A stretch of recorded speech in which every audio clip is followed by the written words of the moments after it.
The following is a special encore presentation of Blue Sky that originally dropped in October of 2023.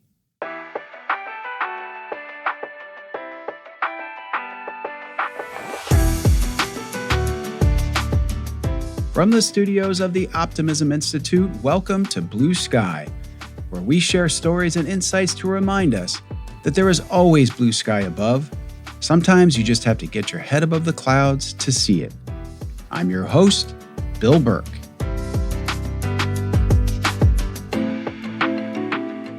One of the many pleasures of hosting this podcast is having the good fortune to speak with people who are a whole lot smarter than I am, but who also patiently explain their ideas in straightforward ways that even I can understand. And still better is when they do so with a light touch and good humor. As you're about to hear, today's Blue Sky guest is one of these people.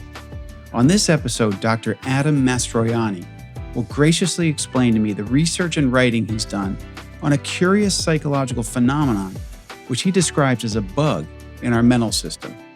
Today, and throughout history it seems, our brains trick us into thinking the world is getting worse, when in fact, it's actually improving.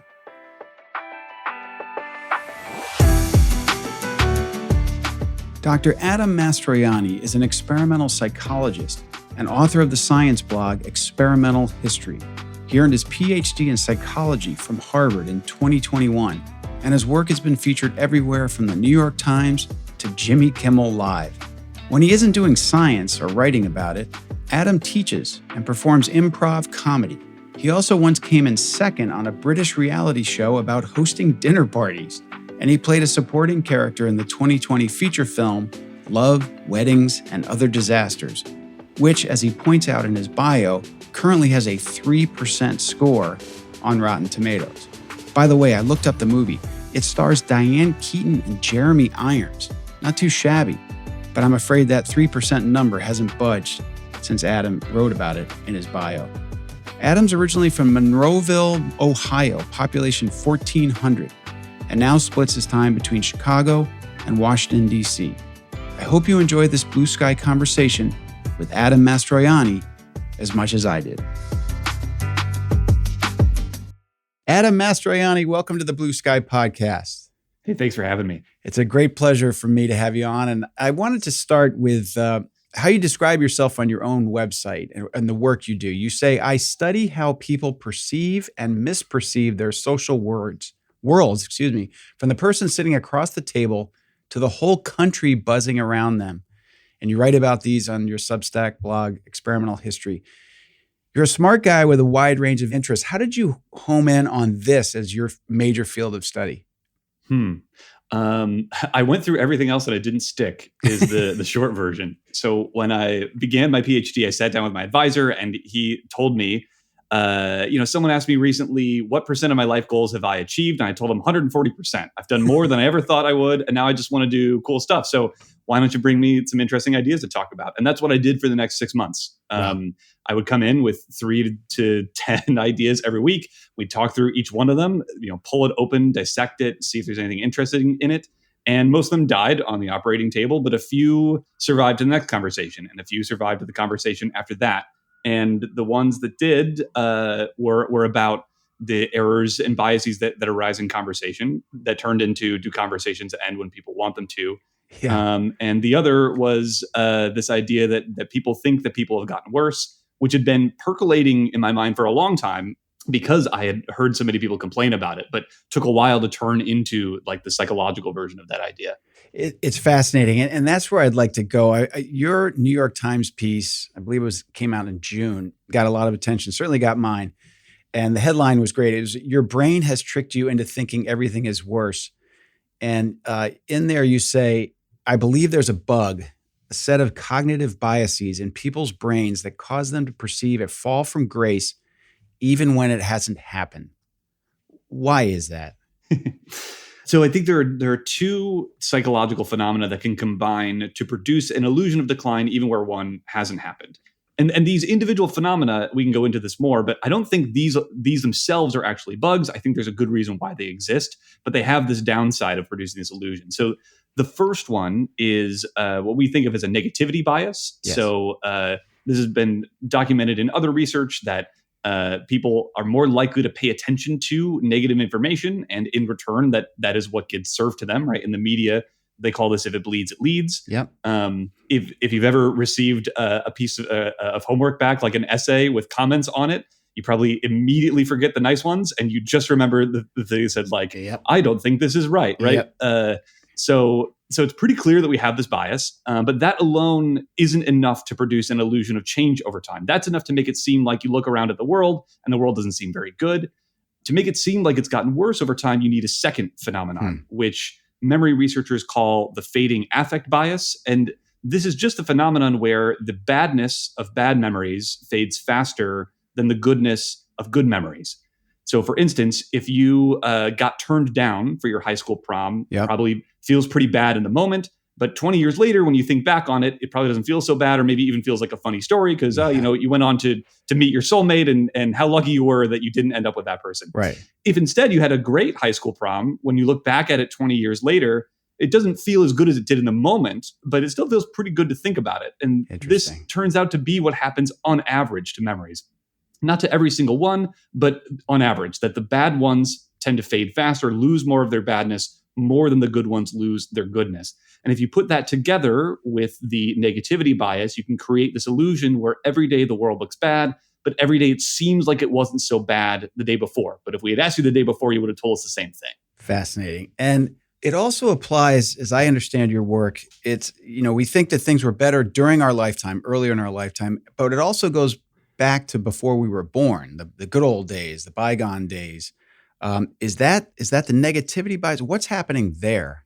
Yeah. So this is actually a really interesting finding so we asked people, okay, rate how kind, honest, nice, and good people are today. Then what about the year in which you were 20? Then what about the year in which you were born, which are obviously different years for different participants.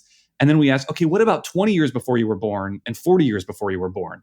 And what they tell us is that it's stable, stable, stable. Then I get born, and then things get worse. So there's no difference between 40 years before I was born, 20 years before I was born, the year of my birth. People were all pretty good then. And then it's only between the year I was born and the year I turned 20 that people start to get worse.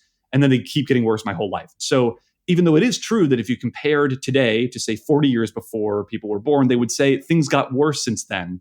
But they don't mean that things got worse steadily every year since then. They mean things really started getting worse around the time that I arrived on Earth, which I think suggests that this is a memory bias rather than like, oh, we've all heard that the 1950s were a great time and we think things have gotten worse from them, because the year of people's birth is obviously different for each person. But Right. It didn't matter. It wasn't like everyone said, oh, things got worse in the same year. They said things started getting worse when I started being alive. So you may have just answered my question, and it's an unfair one, but it's sort of a thought experiment. If you were able to go back in time and do this same study in 1910, you expect the same results? Because that would take away this, we blame a lot today on the current deluge of negative media. Yeah. And there was less of it then. You think you'd have the same results? That's my bet. I mean, for a few reasons. One is, although we can't run that particular study in the past, there's plenty of archival data from the past, going back to 1949, where people are asked questions like, do you think people used to be nicer to one another? And in every time this question is asked in all different kinds of ways, it's since that first data collection, people have said yes. A majority of Americans go, yes, people used to be nicer. And they say the further back in time you go, the more they say that things have gotten worse since then. We also find that although people say that, yes, things have gotten worse just in the past few years, when everyone can think of like, oh, the political events that signal our decline, they also say that things got worse between the year they were born and the year they turned 20, even if that was a very long time ago. And they think that things keep getting worse between the year they turned 20 and today. So it doesn't seem to be that like there's just some particular period in time where everybody looks out on the world and goes, that is when things got worse. Another piece of evidence is we don't have as much data from outside the US, but there were some good studies done by Pew in 2002 and 2006, where they asked people in 60 different countries, is moral decline a problem in your country? And obviously, each country is facing a very different set of circumstances in those years, right? Like the situation in Chile is not the same as the situation in China, is not the same as the situation in Rwanda. And yet in every single country that was surveyed, a majority of people said, yes, people are worse today than they were in the past, which also suggests that like it's not really about current events because you can change the current events and you get the same answer.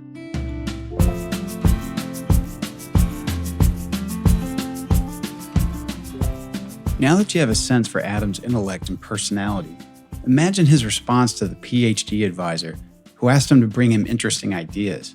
Talk about a kid in a candy store. And I find the idea of this bug, as he describes it, to be particularly interesting. The concept of our brains tricking us into believing things are getting worse certainly rings true to me. I'd heard of the negativity bias, but the fading affect bias was a new one to me, and it explains a lot. And this idea that we tend to believe that the world was a better place until the year we were born is pretty wild.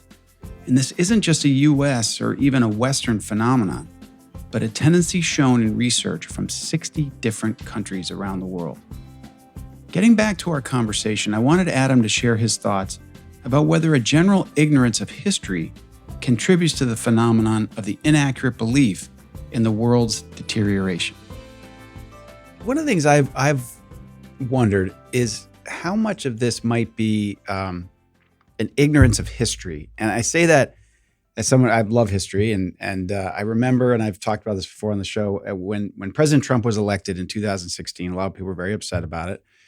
And it happens in November. And there were year-end editorials that year that said 2016 is the worst year in American history. And I thought to myself, have you read history? and Kevin Kelly I had on the show, and he has a great line where he said, if you only read the news, you'll think that things have never been worse. But if you read history, you'll realize things have never been better. And that's stuck with me. And I just wonder, do you think that's part of it? It's just a ignorance or lack of interest in history?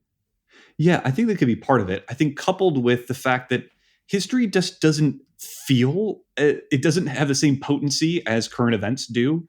That even when you learn about terrible things that happened in history, you can understand in an abstract sense that they were bad, but it kind of seems like they all worked out at least well enough for us to be here today, right? So like, right. I understand, I was born in 1991. So I understand that like shortly before that, people were really worried about, a nuclear bomb landing on the United States, but one didn't, right? So I kind of go, well, but were people really all that worried about it? It seems like they were worried about nothing. Could it really have been that bad? And I'm sure today there are things that we are worried about that in the future people will go, I can't believe that they thought they had real problems. Today we have the real problems. Like the real problems only began when I gained political consciousness. And the fact is like every era has its own political problems, political and otherwise, obviously, that like they hurt and they're scary. And what makes them the scariest is not knowing how they're going to turn out. But that is unfortunately what it feels like to be alive. You don't know what's going to happen next. Yeah. So I graduated from high school 7 years before you were born. How about that? And this summer I had the privilege of giving a high school graduation speech. And I actually had to remind myself, because I was trying to make this point and say, okay, when I was in your seat graduating from high school, here's what the world was like. And some of these things I had to go back and check. But for example, apartheid was in place. The Berlin Wall was up. My generation gets blamed for whiffing on climate change. Fair enough. But when I was graduating from high school, it was acid rain and the ozone layer, right? And AIDS was stampeding and we didn't even know what it was, and et cetera, et cetera, et cetera. And again, if I'm one of those students, it's like, well, those things didn't happen. So what's the big deal? But when I got to college the next year, all people were talking about was divesting from companies doing business in South Africa. So I think your point's a good one. And I'm not sure how we make people, or if it's even worth our while to make people think more about how anxiety riddled we were years ago. But I worry that this becomes self-perpetuating too, that we say things are worse, they're worse, they're worse, they're worse. And then there's political ramifications, which we should talk about. But do you think it is helpful to try to drive home history more with people and put things? When people say we've never been more divided politically, the Civil War comes to mind, at least to me, right? Yeah. When I was in graduate school, there was a statue of Charles Sumner right off campus, who was a guy. That was caned nearly to death by another senator. Bludgeoned. For a dispute over slavery, right? And I got to walk by that statue all the time and think like, man, like that is a different world. And I really hope we don't get back to the world in which senators are bludgeoning one another. Right. And that doesn't mean that like everything's fine now. But it does mean that like even the things that feel unprecedented often have a precedent. Like things being unprecedented is in fact precedented. Right. And I think that is actually the lesson that's difficult to draw from history, that it kind of feels like, well, each thing is a thing unto itself. And so, yes, we had a civil war, but that was its own thing. And then something else happened and that was its own thing. And then our time is happening and that's its own thing. And in each era, everything is unknown and new. And like, yes, that is actually what it's like to live in history. Each next thing is unknown and new. And it doesn't mean that there's something different about ours, even though, yes, like there is obviously something different. But the fact is there's always been something different. So this feeling of living in unique times, I think has always been true. Right. We live in unique times and so is everybody else. So as we dive so deeply into this, there may be people listening saying, well, just why does this matter? And in addition to, I think, contributing to just a general sense of pessimism and doom and anxiety, there's also, and you point this out in your piece, and I think it's very important, that this idea of things used to be so much better is fodder for potential autocrats, for people who say we got to go back to the good old days. And to me, that's where it can get dangerous. Is that something that you're concerned about? Yeah. So if you think that things have gotten worse, then you think that some switch has been flipped that made the worst times come. Right. Whether that's like, oh, we had some shift in our culture. We let swear words on TV. We published the wrong books. We invented the wrong technology. And if you think that switch has been flipped, then you want to unflip that switch and get back to the times that were better. The problem is, in this case, like there is no trend to explain. And so flipping any switches is not going to make us go back to that time, because that time never existed.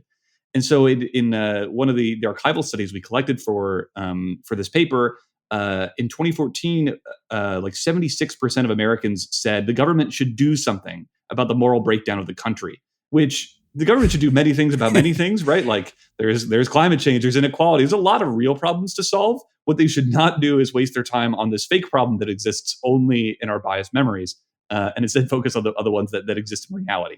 So yeah, that I think is the danger. And obviously, there are people who aspire to positions of power based on the promise of restoring those times. But if they didn't exist in the first place, you shouldn't trust someone who's promising to bring them back. And Steven Pinker, who I believe you studied under, who's a huge fan of yours, by the way, he said, you ought to talk to one of my favorite students. And I said, I've already got him lined up, so thank you. But when he spoke with me, he made an interesting point about democratic politics that almost invite this sort of thing, because as he describes it, if I'm running, especially against an incumbent, for me to say that the incumbent's doing a lousy job, I have to be saying it was better before they got the job, right?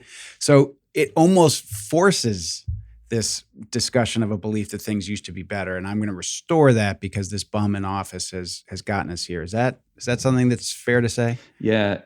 It's a tricky situation. Also because if you claim that things used to be better, it is a claim that it's possible for things to be better, right? Which is less certain than saying, hey guys, things are okay now, but I believe by doing things we've never done before, we can create an era that we've never experienced before, but it will be better. Trust me. Like it's just it's less of a good sales pitch.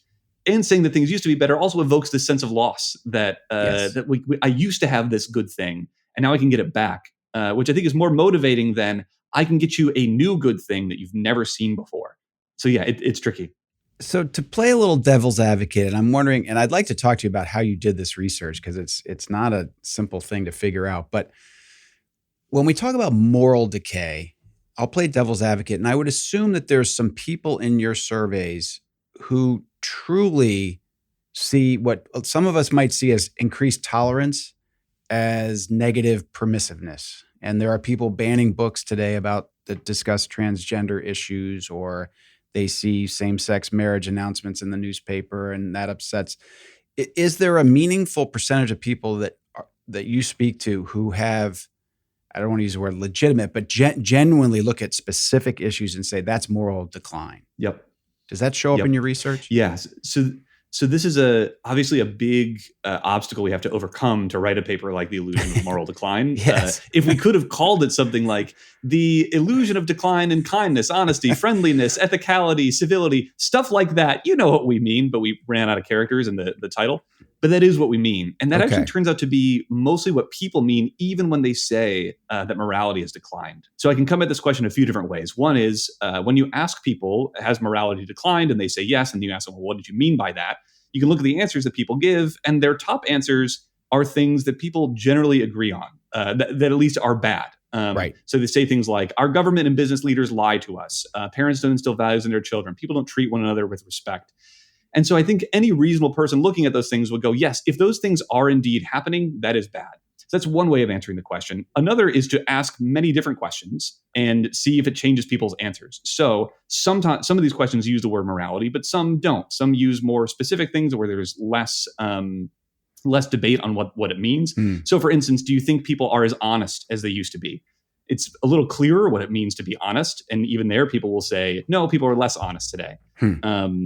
We find this as well, even when we make the question really specific. So there was a meta-analysis, just like a study of studies that came out a couple of years ago, where they looked at cooperation rates in economic games in the laboratory over the course of a few decades. So these are studies where you come in and the researchers are like, hey, we're going to give you some money and you can make some choices about how that money gets dispersed. You can either basically choose to keep more of it for yourself, or you can choose to give some of it to this other person who's here in the lab. These games have different rules. They're not even really games. They're pretty bad games as far as it goes. But basically, we're giving people the option of being greedy or being generous. And what the researchers expected to find over time is that from 1956 to 2017, the years they were looking at, they expected to find that people were less likely to be generous over time. In fact, they found the opposite. People were more likely to pick the generous option in between those 2 years. So all we did was take their data and describe the study to a new set of participants. Like, okay, here are some studies that have been run. People come into the lab, they have this game, they can be greedy, they can be generous. Here are some of the payouts they could have gotten. We want you to estimate over time how people's answers or how people's responses may have changed or not changed. Do you think people were more likely to pick this option or that option between these 2 years? And by the way, we will pay you extra money if you get this right. And even there, people told us, oh, I think people were more likely to be greedy today than they were in 1956 by about 10 percentage points, when in fact it goes about 10 percentage points in the opposite direction. So even when you make the question really specific, even when you can compare it to a pretty good guess at reality, and even when you pay people to get the answer right, they still say this thing got worse when in this case it actually got better.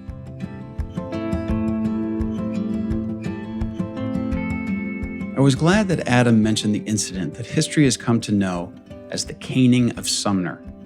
Some more historical background here, because I like history and this particular story helps put our current political discourse in greater perspective. In 1856, as the U.S. approached what would turn out to be a full-scale civil war, a scathing anti-slavery speech by Senator Charles Sumner so enraged a South Carolina congressman named Preston Brooks that Brooks entered the Senate chambers after that body had adjourned and bludgeoned Sumner with his metal-topped cane. He didn't just strike him once, but repeatedly for about a full minute. Brooks nearly killed Sumner, but quickly became a hero in the South. Not only did he survive a censure resolution, but he was soon to be re-elected to his seat. All this to say, let's fight our fading affect bias, a phrase I was determined to use in a sentence today, by the way, and realize that American politics has long been combative and divisive. And back to this psychological bug we seem to have, the data on people actually getting more generous, not less, in the last several decades is pretty striking, and we'd be wise to let these facts sink in. I also like the way Adam describes his research and the creative techniques that he and his colleagues use. Getting back to our conversation, I wanted Adam to reflect on a favorite blue sky topic, the role of media in shaping our attitudes and outlook. To the extent that media has always preyed, I think, upon, salaciousness and those kind of stories, it bleeds, it leads. That's one thing, but now we consume so much more of it, right? And so when it comes to things like we've declined on civil discourse or politeness or whatever, well, when I turn on the TV and I watch news shows where people are screaming at each other, or frankly, even, a sports network or sports talk where it's the hot take and they're screaming about this or that or the other thing, that would cloud my judgment, I would think, and I'm consuming more of it than I used to. Is that fair? Yeah, although in our model, we actually think it's the ratio that matters the most rather than the overall amount. So the way that we think this matters is basically like how much bad per unit good do you encounter? Right. And that's what really drives the difference. We have one study that I think gets at this because those two explanations that I gave you, that primarily we encounter negative information and it fades faster than positive information. If you can actually flip those switches, you might be able to get the opposite illusion, which is that things are better now than they used to be. So if you start with, I mainly encounter good things about the world, but over time, all of my memories fade. So I'm losing some of that goodness. I'm losing badness too, but I don't have that much badness to begin with. So on average, in memory, I'm going back towards zero, which makes me think, okay, today is a higher number than yesterday. So we've actually had improvement. And we think a domain in which this is true, in which you primarily encounter positive information, is in your personal world. Mainly, the interactions you have with people that you know and love are good. And so we ran a study where we asked people, okay, how kind, honest, nice, and good are people that you know today and that you've known for the past 15 years? What are they like today? And what were they like 15 years ago? And people told us on average, like, oh, they're better now. People in general, they said they're worse, but people I know are better. And so like everybody's on their own little island saying, my island is good. It's getting better. But it's all the other islands that are getting worse. But if you visit people on those islands, they'll say, no, my island's getting better. It's your island that's getting worse. Interesting. So I think you can flip this depending on the ratio of good to bad. And is the my island, your island, is that also applied to, a small friend group versus the world? Like when you ask people, what's your favorability rating of Congress? It's very low. How do you like your congressperson? It's quite high. Is that part of this phenomenon? Is that an example? Yeah, it could be that basically the more specific you get, the more constrained you get about the kinds of answers that people could give. We never ran this study, but we did think about asking people like, okay, imagine everybody either has brown eyes or blue eyes. Think about brown-eyed people today. Like how kind, nice, honest, nice, and good were they 20 years ago compared to today? What about blue-eyed people? We've now asked you about everybody. Do you say the same thing about the subgroups that you say about the overall group? We never ran it because we thought people maybe wouldn't get it or think we were just asking them weird questions. But one guess is that actually, as you make this more specific, you make it more and more difficult for people to just rely on their intuitions and give this idea that things are getting worse. And the more you make them think and realize like, well, I don't have any reason why I would think that people with brown eyes have gotten less nice, even though, so maybe it hasn't happened. So basically, like using some kind of cognitive explanation to override this general feeling that you have.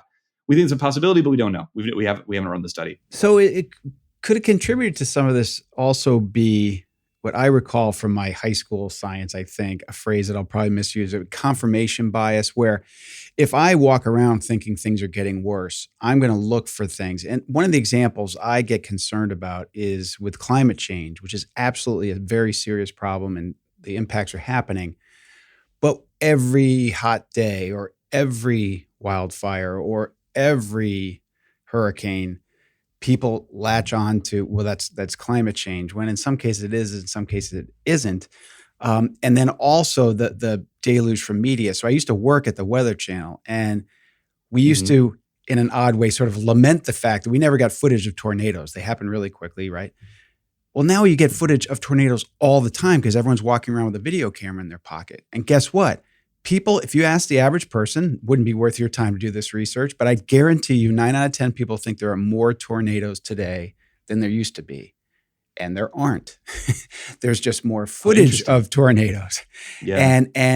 But it also gets conflated with climate change. And so is that, I'm rambling a bit, but is that fair that this confirmation bias would contribute to this problem? Yeah. That if you have an underlying theory of the world and you go out to find evidence for it, you're going to be able to do it. So in our studies, when we ask people, okay, why do you think people are less kind than they used to be? And for the minority of people who say that people are more kind than they used to be, we also ask them why. And what's interesting is one of the most common answers for both groups is social media. Right. So the people who say people have gotten worse, they go like, well, now you can yell at people anonymously online. Look at Twitter. Right. People have gotten worse. But the people who say people have gotten better go, now you can see people that you never would have been able to interact with before, and you see that they're not so bad. That like this is why people have gotten better. Right. And like I think obviously both of those things can be true, right? And it's unclear which of those things is true on average. And like answering that question would be really difficult. But both of these people just had an underlying theory about how the world has changed, and then they saw something in the world that has changed at around the same time. And they go, oh, well, both of these things are changing. It must be because of the effect of this new thing that we have that causes the change. Even though 50 years ago, it probably would have been something else. It would have been, right. Well, now we've got televisions in every home, and that's what's causing it. Right. And Elvis Presley is corrupting our Yes. youth. And yes. Okay. So one of my questions is going to be, so where do you go from here with your research and what's next? And I believe this was a subsequent article that I read. I think that the headline was "Things Could Be Better." And you talk about, and I'm trying to understand if this confirms this other work, or is it a slight difference on it? Could you talk about this, where you ask people, could such and such a thing be different? They often describe how it could be better. And what does that teach us, and how should we think about that? Yeah. So these are studies where we got a long list of items, and so like cars, the vacations you take, the music you listen to, your toothbrush, your desk, the education system, and just ask, how could this be different? And people type out some ways it could be different. And then we show what they typed back to them and go, okay, if it were different in this way, would it be worse, or would it be neutrally different, or would it be better? And overwhelmingly, they tell us it'd be better for every single item we've ever asked them. Even things they think are really good. It's like the best item in the data set that when we ask people how good is this thing right now was pets. People love pets more than they love itself. Yes, at least in that study. But when we ask people, well, how could pets be different? They go, oh, they could not poop on the carpet, like they could not shed, like they could not bark. They wouldn't die too young. Yes, and the reason we ran this, we were trying to get at how do people judge how things are good or bad, and we thought that it might be the ease with which you could imagine ways that things are better or worse. Don't think we actually got the answer to that question, because it turns out it's very easy to imagine how everything could be better. But I think this does possibly explain why people don't generally feel satisfied with the way that things are, because even as things get better, we keep imagining how they could be even better than that. Right. So if you move from a cramped apartment to your first house, you go, oh, yes, like finally I got my first, but it'd be nice if I had a bigger house. You move to a bigger house and you're like, yeah, but actually what I need is a second house. You get a second house. You're like, it'd be so much better if there weren't so many taxes on my houses. Yes, yes. And like, there is no point at which you stop thinking about the ways that things could be better. And maybe that makes you less satisfied with the way that things are right now. And I guess it happens in our capitalist consumer economy too. I walked by an Apple store, whatever day it was last week, when the new iPhones were coming out, and the lines around the corner at this Apple store. And I'd read up on these phones. They're better, I guess. But, right? Somehow it's just, oh yeah, but that camera's better. Or yeah, but it's an eighth of an ounce lighter, or whatever. Is that part of it too? The sort of consumer culture that's just feeding us, you could be thinner, you could have a lighter weight jacket, you could have a better phone. Does that contribute to some of this? Yeah, though it seems to be, as far as we can tell, universal. So I mean, I think China is capitalist kind of in its own way, but obviously not in the same way. We translated our study into Mandarin and ran it on a sample of Chinese citizens responding in Mandarin. Oh, wow. And found the same thing, the same effect. Interesting. And it seems to be about the same size too. We also ran it, sort of a long story, but on Polish citizens who are answering in English. So Poland too, obviously not like the complete opposite of the US, but a different cultural context. We found the exact same thing. Interesting. And we didn't find any kind of individual differences that like, oh, it's just a certain kind of person who does this. Literally 90% of the people in our studies showed this effect, which is really weird as far as psychology studies go. Usually it's like, oh, it showed this effect. How, like what proportion? Like, oh, 57%. For this, it was 90%. If I'm sitting here as I am, as the sole member of the Optimism Institute, and I'm looking for the positive in this, could one say, well, this means that people think about things getting better, and they could get better. How could this be different? Well, it could be better. On the one hand, you could say, well, they're complaining about the current state, but they're also, could you argue that is sort of a propensity to think that we're going to get better? It feels like it goes against the first study we talked about, and that's why I wanted to talk to you about it. I sort of I like this finding because it has this property of kind of being like a visual illusion. Like, have you ever seen that like duck or rabbit, depending on how you look at it? Yes. Because both of those things could be true. Like saying that things could be better, could be hopeful. Right. It also could be kind of cynical, right? Like things aren't good now because they could be better. We also did ask people, what's the likelihood that it will change in this way, which is by and large for the better. Right. And it was really a range. So there were some people who were talking about like, it could be better in this way and I expect it to be. But there were just as many people who were saying it could be better in this way and I don't expect it to be. Yes. So it was some mix of idle dreaming and sort of practical hoping. So I don't think either really dominated.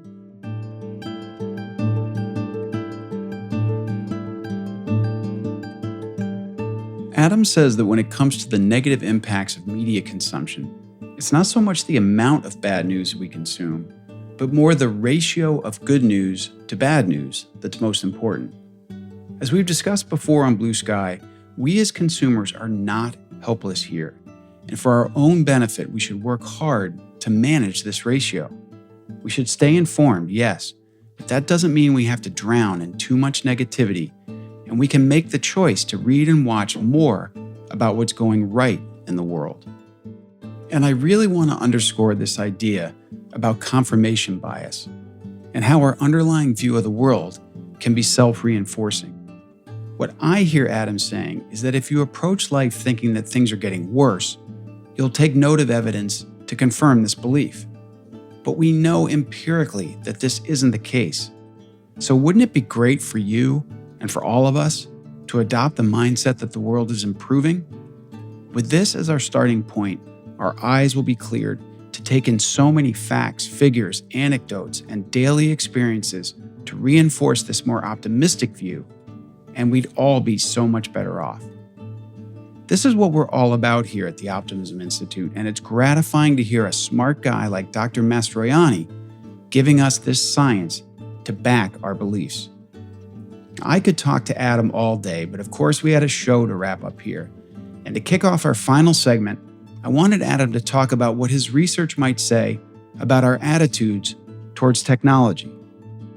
You mentioned, how could dogs be different? Do you think there's a similar or a different relationship to technology when you talk about that? Because I find it fascinating. You throw AI into a conversation and see what happens. And you've got the technophiles who say this is going to be the greatest thing ever. We're going to have assistants. We're going to do this. And then you have people who say it's literally going to destroy the human race. Is technology sort of this concept on steroids?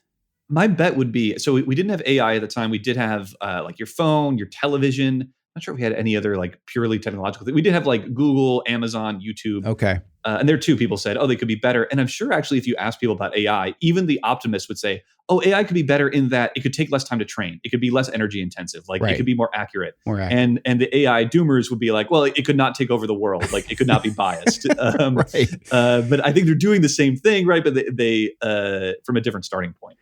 So where do you go from here? What are you working on next? What is the next? And as you think about it, do you try to build on to this work that you've just done, or do you take a hard right or left turn and do something totally different? Like, how do you think about that, and what are you working on now? Yeah. I really feel like writing this blog, Experimental History, it feels to me like a series of demonic possessions that like I become consumed by an idea. Yes. And the only way to exorcise it is to write it down and express it properly, at which point it then leaves the body. And what has been funny is like, it's been hard for me to plan out what the next one is going to be. So a lot of them have focused around basically how do we ensure a productive future of science, in particular psychology, my home field. And so a lot of the work that I've been doing is in basically meta science, thinking about like, well, what does good science look like? How do you do it? And so I've written a lot about that. Long term, what I would love to do is just a sort of an idle hobby is figure out a paradigm for psychology. So that there's this theory in the history of science that that science progresses basically as a series of paradigms, which is like a set of norms, of way of looking at the world that then get overturned, and progress happens basically as you find a new one and fill in all the holes and then realize how it was wrong and flip it over and get another one. So like the periodic table is a great example of this in chemistry. So like when we realize that, if you order the elements in this order, like some are like things are missing there. And then we found out like, oh, actually we discovered a thing and it fits in there. Like this seems to be a pretty useful way of organizing this knowledge. Right. We don't have that yet for psychology. What we kind of have is some little neighborhoods that we understand pretty well. We have like a bunch of individual findings. And what we don't really have is a way of fitting our knowledge together where we go, okay, if you organize it like this thing is missing and we should go find that. It's kind of trippy to talk about because I think like before if you didn't have the concept of an element, for instance, it'd be really hard to talk about how to order them. Right. Would make sense. Like one of like the early precursors to the periodic table, like included the elements of like electricity and magnetism, which didn't turn out to actually be elements. Right. So like the list looks really weird to us now. Yeah, but basically, I think like psychology is in its infancy. I think we're very early in its history, and a lot of interesting stuff is yet still to happen. And I want to be in the thick of that. Well, it got my attention when I was speaking with Steven Pinker, and I think it's related. Where in this context, he was talking about his concerns about the lack of open discourse on college campuses, and what he said was, most of what we believe today is wrong.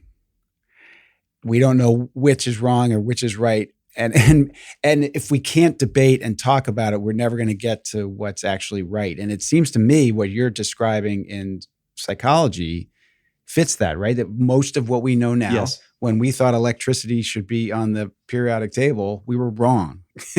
And so it's sort of like, but we just don't know what we're wrong about unless we dig in like someone like you does and we speak openly about issues. Is that accurate? Yeah. Yeah. And I think it seems so obvious when you say it, but I think implicitly a lot of people don't believe it. I think a lot of people believe we're pretty much at the end of science and we're kind of just crossing the T's and dotting the I's.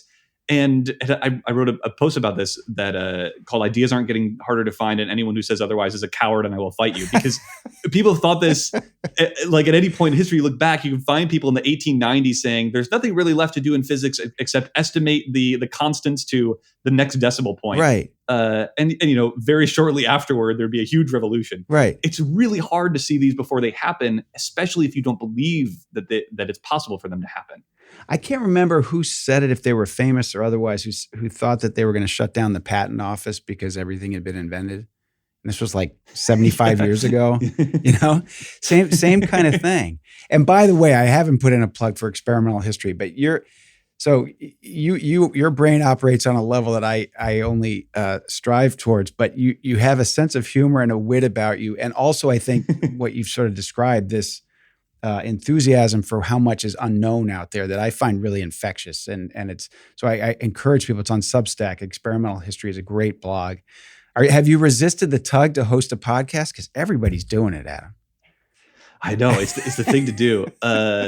Yeah, I'm too bad of a listener, I guess. I'd rather talk.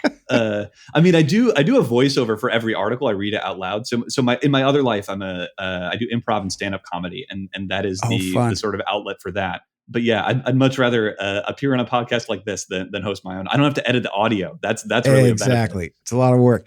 And are you teaching now as well?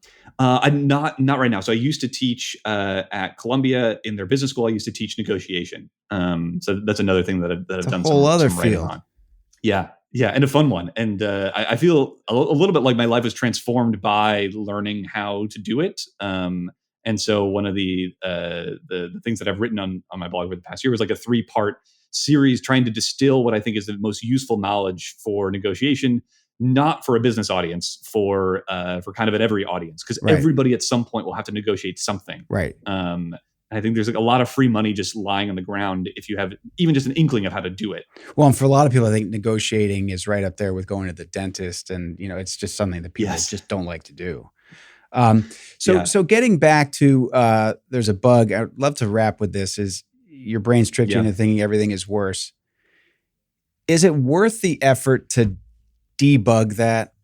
Is this just a fact of life and it is what it is, or is it worth our collective effort to say, you know what, this is not healthy, this isn't helpful, and it's something we should work on?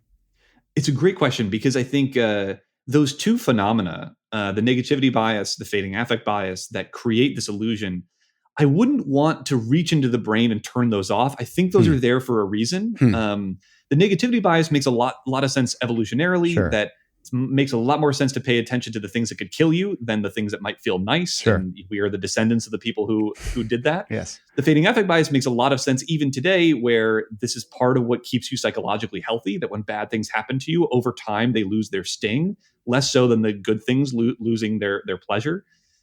But this byproduct that they can create, that the sense that things are bad now, but they used to be good, that I would like to eliminate. And I think that the least that we could do is become bored when people say this. Yes. That like we've heard this so much. Yes. And so like any politician who's like, I will restore the gold age, just be like, you gotta do something else. Like it's cliched now. So like give us a better argument. If I give it any effect on the discourse, I think that would be a pretty good one to have. Well, that is very welcome to hear. And I will say again, people should check out Experimental History. It's a really fun read. It'll make you think, it'll make you laugh. And you do have a great sense of humor, which doesn't always go hand in hand with the kind of scientific work you do. So it's a real treat. And I know you have a busy schedule, and I know you're very active with all your different pursuits. And I really appreciate you taking the time to speak with me today on the Blue Sky Podcast. Of course, I'm glad to be here. Thanks for having me.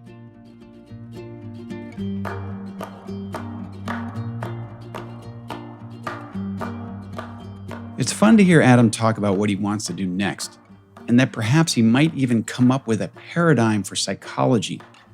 I, for one, would certainly not bet against him. And regarding my story on the patent office, I did some more research and found that I had part of it right, but the story actually goes back way more than 75 years.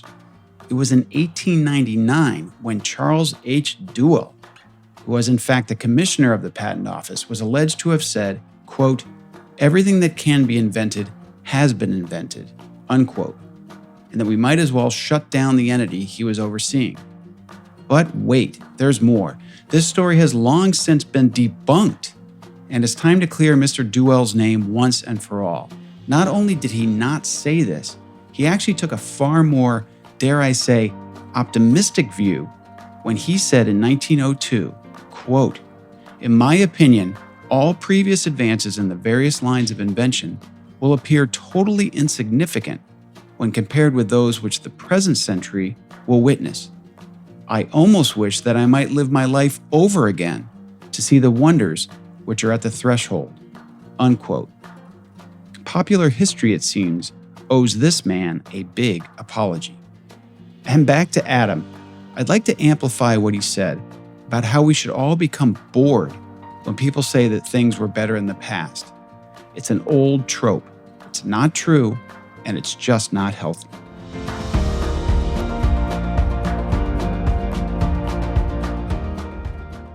I hope you enjoyed and were inspired by this Blue Sky conversation with Dr. Adam Mastroianni. And based on his research, if you want to work on managing your media diet, consider following the Optimism Institute on social media.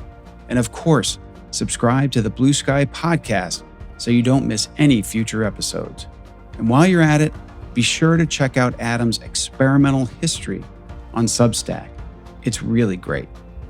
Until next time, I'm the founder of the Optimism Institute and host of Blue Sky, Bill Burke, and I thank you for listening.